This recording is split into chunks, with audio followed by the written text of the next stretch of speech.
خواجہ آصف صاحب بہت شکریہ آپ نے ہمیں جوائن کیا. ابھی چند ہی روز پہلے آئی ایس آئی کے فارمر ڈی جی جو ہیں جنرل فیض، ان کو 14 سال کی سزا ہوئی. تو میں اکثر لوگوں سے یہ سوال پوچھتا ہوں کہ ایک ڈی جی کو سزا ہوئی، لیکن جو 2014 والا دھرنا تھا اس کے اوپر بھی آپ کی جماعت کے براہ راست الزامات تھے اس وقت کے ڈی جی آئی کے حوالے سے، اس حوالے سے بھی، اور آئی جے آئی کیسے بنی اور اس کے بعد کیسے کیمپین چلائی گئی اس کے معاملات کو بھی. ان ساری چیزوں کو کیا دیکھنا نہیں چاہیے؟ ایک دفعہ انسٹیٹیوشن کا جو رول ہے اس کے اندر کوئی کلیئرٹی آ جائے، کوئی رولز آف دی گیم وضع کر لیں. مقصد یہ آپ کی بات جو ہے 100% درست ہے، لیکن ابتدا تو ہوئی ہے نا. ایک آپ نے ایک بہت بڑا جو ہے ایک کیا کہتے ہیں انگریزی میں کہتے ہیں کہ وہ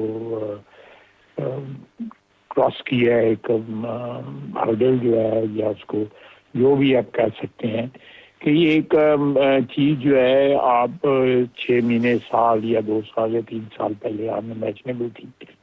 تو ایک اکاؤنٹیبلٹی جو ہے اس ادارے نے اپنے ex D G I S I کی ہے. تو میں سمجھتا ہوں کہ کریڈٹ جو ہے وہ موجودہ جو لیڈرشپ ہے پاکستان آرمی کی، ان کو جاتا ہے کہ انہوں نے اپنے ادارے کے اندر جو ہے اس قسم کے عناصر کو پرچ کرنے کا انتظار کیا ہے. تو باقی رہ گیا کہ جو کیا نام تھا ان کا جنہوں نے دھرنا 2013 والا دیا تھا، مجھے نام بھول رہا ہے ان کا، تو یا اس سے پہلے آئی جی آئی والا جو سلسلہ تھا، جو سارا سلسلہ تھا.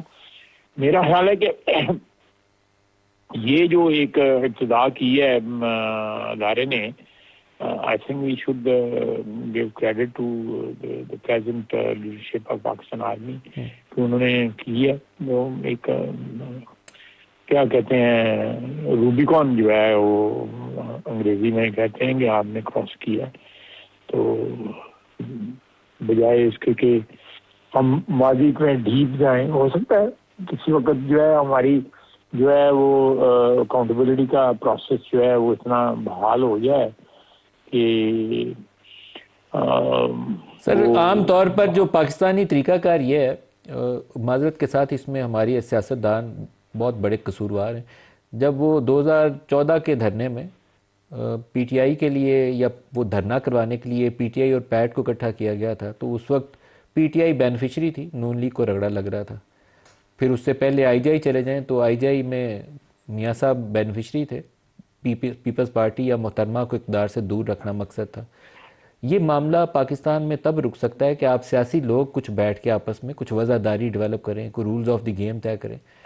آپ کی مفاہمت کی بھی بات ہوتی ہے تو مفاہمت ایک چھوٹے سے نقطے پہ آ کے شروع ہوتی ہے اور وہیں پہ ٹوٹ جاتی ہے. آپ بیٹھیں آپس میں، پیپلز پارٹی بیٹھے، آپ بیٹھیں، پاکستان تحریک انصاف بیٹھے اور کچھ رولز وضع کر لیں.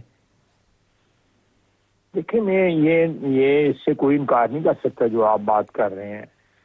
میں نے ابھی ایک ٹویٹ کیا ہے جو in response to what chief minister K P has said about his visit to Lahore.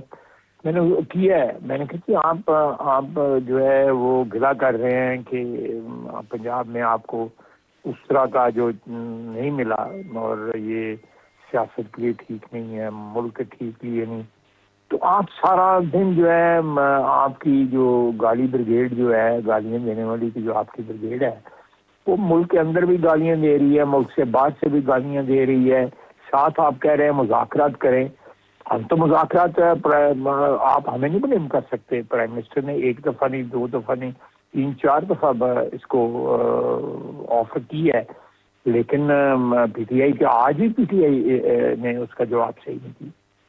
Asif Zai صاحب بول رہے ہیں یا 1-2 اور لوگ بول رہے ہیں مذاکرات کی بات کر رہے ہیں، بڑی شدت سے بات کر رہے ہیں، لیکن پی ٹی آئی نے کہاں بات کی ہے اس کی؟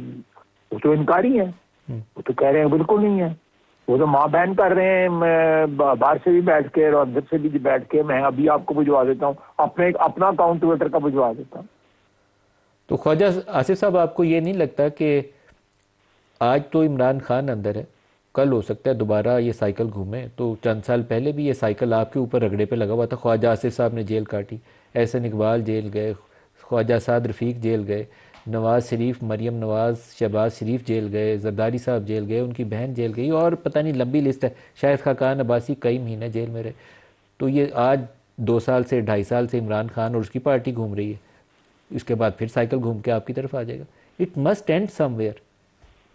نہیں بالکل، میں تو آپ کی کسی بات سے اختلاف نہیں کر رہا. میں یہ جو ہے یہ وقت جو ہے کبھی بھی ایک جیسا نہیں رہتا. اگر آج ہم اقتدار میں ہیں تو کوئی اقتدار جو ہے کوئی پرماننٹلی تو کسی کے پاس نہیں ہے. اقتدار ہے اعلیٰ اور پرماننس اس کی جو ہے وہ تو صرف اوپر والے اللہ تعالیٰ کی ملکیت ہے، اور کسی کی بھی ملکیت نہیں ہے. کوئی بھی غلط فہمی میں نہیں مبتلا ہونا چاہیے کسی کو بھی. لوگ ہو جاتے ہیں، لیکن میں آپ کو بالکل آپ کے سامنے اس بات کا اعتراف کر رہا ہوں کہ اقتدار جو ہے وہ سب سے زیادہ جو ٹیمپرری چیز ہے وہ اقتدار ہے. کوئی اس میں جو ہے ثبات نہیں ہے، اس میں کسی قسم کا ثبات نہیں ہے. اور نہ کو اگر کچھ سمجھتے ہیں کہ ثبات ہے تو وہ بیوقوفی ہے. میں آج بھی آپ کی توسط سے کہہ رہا ہوں کہ ہم مذاکرات کے لیے بالکل تیار ہیں، لیکن مذاکرات کے لیے چلیں شخص کے ساتھ کر لیتے ہیں، کوئی اور 1-2 پارٹیاں ان کے ساتھ کر لیتے ہیں، لیکن یہ تو گالیاں دے رہے ہیں. آج بھی گالیاں دے رہے ہیں، ایز وی اسپیک گالیاں دے رہے ہیں. میں آپ کو 10 منٹ پہلے کب سوشل میڈیا کی کلپس بھیج سکتا ہوں. بالکل صحیح. یہ اس طرح تو نہیں ہوگا. آپ جو بات کر رہے ہیں، میں نے آپ نے 3 باتیں کی ہیں، تینوں سے اختلاف نہیں کرتا، تینوں سے بالکل 100%. اگر یہ آپ کہتے ہیں کہ جی آئی جی آئی سے ہونا چاہیے، بالکل ہمیں اپنا ماضی پرج کرنا چاہیے. لیکن چلے ایک ٹرانزیکشن تو سٹارٹ ہوئی ہے نا، وہ شروعات تو ہے نا. کم از کم آنے والے دنوں کے اندر تو اس قسم کی جو ہے وہ میڈلنگ نہیں کی جائے گی. کوئی تو مثال قائم ہوئی ہے نا. چلیں پرانی مثالیں نہیں ہیں تو وہ برابر کر لیتے ہیں. کریڈٹ ڈیبٹ جو ہے وہ برابر ہو جائے، کبھی ہمیں ڈیبٹ ہو گیا، کبھی کسی کو ڈیبٹ ہو گیا، وہ برابر کر لیتے ہیں. لیکن اب شروعات ہوئی ہے. آنے والے وقتوں میں کوئی بھی جو ہے پیٹرنیج جو ہے پولیٹیکل پارٹی کو یا پولیٹیکل جو ڈسپینسیشن ہے اس کو نہیں دے گا. قانون اور آئین کے مطابق جو ہے وہ سلسلہ جو ہے چلتا رہے گا، فوج کا بھی اور سیول کا بھی اور سب کا.